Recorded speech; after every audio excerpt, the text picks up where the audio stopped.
மேகதாட்டு அணை விவகாரம் தொடர்பாக விவசாயிகளும் நிபுணர்களும் தங்கள் கருத்துக்களை PT ஓபன் டாக் நிகழ்ச்சியில் பகிர்ந்து கொண்டனர்.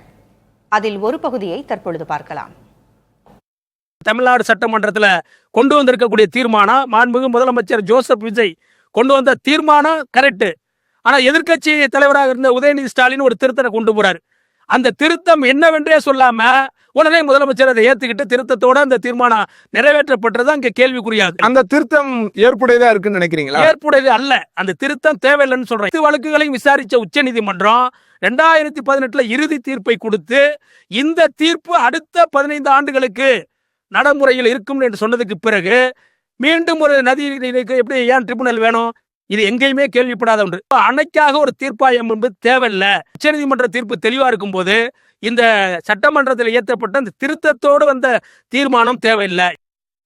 92 ஆண்டுகள்ல 30 முறை மட்டும்தான் ஜூன் 12 அல்லது அதற்கு முன்னதாகவோ அணை திறக்கப்பட்டிருக்கு. அதன் பாக்கி எல்லா காலகட்டமும் ஜூன் 12க்கு பிறகுதான் அணை திறக்கப்பட்ட காலமாக பாக்குறோம்.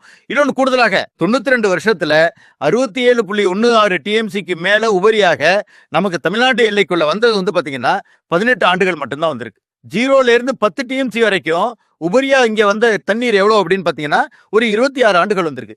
ஏனைய ஆண்டுகள் இந்த 44 ஆண்டுகளை தவிர பாக்கி இருக்கக்கூடிய 48 ஆண்டுகள் இங்க பற்றாக்குறையா தான் நமக்கு வந்து தண்ணி வந்துட்டு இருக்கு. இன்னைக்கு எல்னினோ போன்ற மாற்றங்கள் வரும்போது நமக்கு பருவமழை சரியாக சாதகமாக இல்லாத சூழல்ல இங்க உபரிநீர் அப்படின்ற வார்த்தைக்கு அர்த்தம் இல்லை. அதனால 67.16 TMC சேகரிக்கக்கூடியது அந்த அணை அங்க தேவையில்லை அப்படின்றதுதான். PT ஓபன் டாக் நிகழ்ச்சியின் முழுமையான நேர்காணல் இன்று இரவு 9:15 மணிக்கு ஒளிபரப்பாகும்.